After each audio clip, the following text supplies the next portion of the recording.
India today covered the magnitude of the horrific crash, with one particular video capturing the moment the aircraft crashed and turned into a ball of fire. From the visuals, it is believed that the plane crashed into buildings. से 242 passenger को लेकर 1:36 पर London gateway की तरफ उड़ान भरता है। करीब 2 मिनट तक एयरप्लेन रनवे पर अपनी स्पीड को बढ़ाता है। जब एयरप्लेन 300 किलोमीटर पर आवर की स्पीड तक पहुंच जाता है तो प्लेन रनवे से टेक ऑफ करता है। अभी प्लेन ने जस्ट टेक ऑफ किया है और सिर्फ 191 मीटर की हाइट पर पहुंचा है, लेकिन प्लेन का पायलट मेडे कॉल करता है एयर ट्रैफिक कंट्रोल के पास में और इमरजेंसी के बारे में बताते हैं कि प्लेन लिफ्ट नहीं कर रहा है। इसके बाद में कनेक्शन लूज हो जाता है और एयरप्लेन धीरे धीरे नीचे आने लगता है और एक हॉस्टल के बिल्डिंग से जाकर टकराता है और जबरदस्त ब्लास्ट होता है।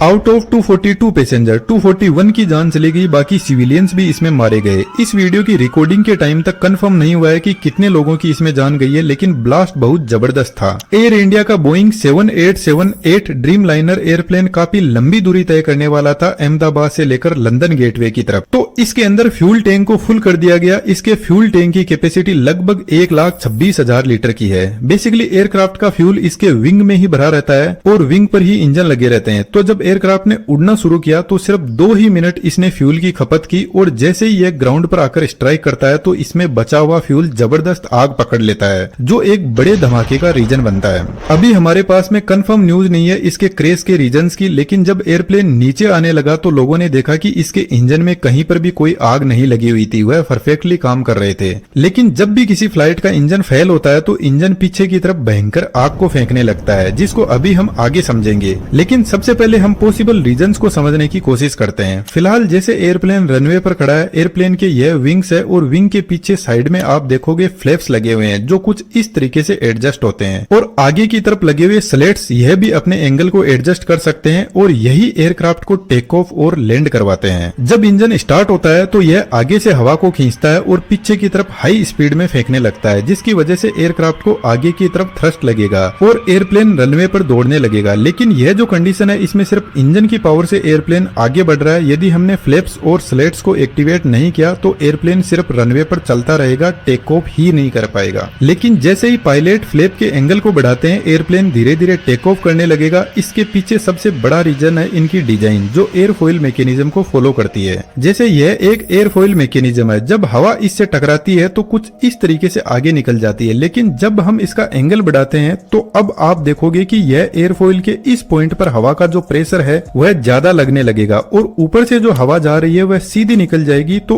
इस पॉइंट पर एयर का जो प्रेशर है वह लो हो जाएगा और हमें अच्छे से पता है चीजें हमेशा हाई प्रेशर से लो प्रेशर की तरफ बढ़ती है। तो जैसे ही पायलट एयरप्लेन के फ्लैप और स्लेट एक्टिवेट करता है तो विंग के ऊपर की साइड में लो प्रेशर जनरेट होगा और एयरप्लेन टेक ऑफ करने लगेगा। लेकिन एयर इंडिया के बोइंग 7878 ड्रीम लाइनर में प्रोबेबली एक्सपर्ट्स का ऐसा कहना है कि यदि फ्लैप और स्लेट टेक ऑफ के बाद में यदि उनमें कोई टेक्निकल एरर की वजह से कोई प्रॉब्लम आई तो यह एयरप्लेन को लिफ्ट प्रोवाइड ही नहीं करवा पाएंगे और एयरप्लेन अपने आप नीचे आने लगेगा। लेकिन बोइंग का यह एयरप्लेन बहुत ही ट्रस्टेड एयरप्लेन है, इसमें ऐसी प्रॉब्लम होने के चांस बहुत कम होते हैं। तो यहाँ पर दूसरा बड़ा रीजन हो सकता है गर्मी। यदि आपको पता हो तो राजस्थान और गुजरात के एरिया में बहुत ज्यादा टेम्परेचर बढ़ा हुआ है अभी के टाइम, और जब टेम्परेचर बढ़ता है तो हवा की डेंसिटी कम हो जाती है, जिसकी वजह से एयर पार्टिकल दूर दूर चले जाते हैं। यह लंबी दूरी का विमान था तो जनरल सी बात है इसमें बहुत सारा लोड भी होगा और यदि लोड ज्यादा हुआ ऐसी गर्मी में तो प्लेन टेक ऑफ तो कर जाएगा, लेकिन हवा की डेंसिटी की वजह से लिफ्ट प्रोवाइड नहीं करवा पाएगा।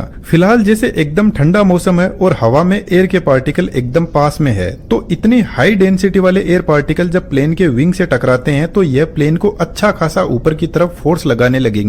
आप इसको ऐसे समझ सकते हो कि यदि 100 किलो का कोई पत्थर है तो या तो उसको 2 आदमी मिलकर उठाएंगे या 100 आदमी मिलकर उठाएंगे। तो जनरल सी बात है जब 100 लोग मिलकर उठाएंगे तो यही तरीका आसान रहेगा। तो यहाँ पर भी जब ज्यादा एयर की डेंसिटी होगी तो प्लेन आसानी से ऊपर की तरफ लिफ्ट करने लगेगा और आसमान में जाने लगेगा। लेकिन गर्मी के टाइम में जो अर्थ का सरफेस होता है वहाँ पर जनरली हीट ज्यादा होती है और यहाँ पर एयर के पार्टिकल्स होते हैं वह दूर दूर होते हैं। तो जब कम एयर पार्टिकल एयरप्लेन को ऊपर की तरफ फोर्स लगाएंगे तो हो सकता है कि यहाँ पर जो इंजन थ्रस्ट जनरेट कर रहा है वह सफिशिएंट ना हो, और यदि ऐसा हुआ तो इंजन यदि अपनी फुल पावर पर भी चल रहा है तो एयरप्लेन एक तो लोड और सेकंड हवा की लो डेंसिटी की वजह से धीरे धीरे नीचे आने लगेगा। इसलिए जनरली यदि आप नोटिस करोगे इंडिया, दुबई, मेक्सिको जैसी कंट्रीज में रनवे की लंबाई ज्यादा रखी जाती है ताकि प्लेन गर्मी में भी सही से टेक ऑफ कर सके। लेकिन दोस्तों एक इंपॉर्टेंट बात मैं आपको बता देता हूँ, एक बार प्लेन के टेक ऑफ करने के बाद में यदि इंजन में कहीं पर भी कोई प्रॉब्लम आती है तो पायलट कुछ भी नहीं कर सकता, उसके कंट्रोल में कुछ नहीं होता है, क्योंकि प्लेन को वापस जल्दी से टर्न देकर रनवे पे नहीं लाया जा सकता।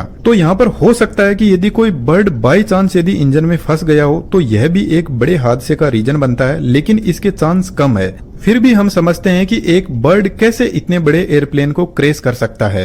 इंजन के आगे के इस हिस्से में बहुत सारे कंप्रेसर होते हैं और पीछे के इस हिस्से में टरबाइन होते हैं जो इन कंप्रेसर को चलाते हैं। कंप्रेसर का काम बेसिकली बाहर से हवा को अंदर की तरफ खींचना है और उसको कंप्रेस करना होता है। एयर कंप्रेस होने के बाद में पहुंचती है कंबशन चेंबर में, जहां पर फ्यूल जलता है। तो कंबशन चेंबर में सबसे पहले फ्यूल को स्प्रे किया जाता है जो बाहर से हवा आ रही है उसमें, जिसकी वजह से फ्यूल अच्छे से एयर के साथ में मिक्स हो जाएगा और फिर यहाँ पे लगे इग्नाइटर फ्यूल में आग लगाते हैं, जिसकी वजह से यहाँ पर बहुत सारी गैसेस जनरेट होती है। तो यहाँ पर टेम्परेचर और प्रेशर बढ़ने लगता है, जिसकी वजह से यह गैस एक्सपेंड करने लगती है। अब इस हाई प्रेशर वाली हवा को पीछे एक नोजल से बाहर फेंका जाता है, जिसकी वजह से इंजन को आगे की तरफ फोर्स लगता है। लेकिन यदि इसके कंप्रेसर में आगे की तरफ कोई बर्ड आकर फंस जाता है, वैसे तो यहाँ पर कंप्रेसर की स्पीड बहुत ज्यादा हाई होती है, लेकिन यह जो बर्ड है वह कंप्रेसर में एयर के फ्लो को ब्लॉक कर देता है, जिसकी वजह से कंबशन चेंबर को हवा मिल नहीं पाएगी। जबकि फ्यूल का यहाँ पर रेगुलर स्प्रे हो रहा है तो कंबशन चेंबर का टेम्परेचर बढ़ने लगेगा। अब एक प्रॉब्लम तो यहाँ पर है कि कंबशन चेंबर का टेम्परेचर बढ़ने लगेगा, जिसकी वजह से यहाँ पर आग लग सकती है।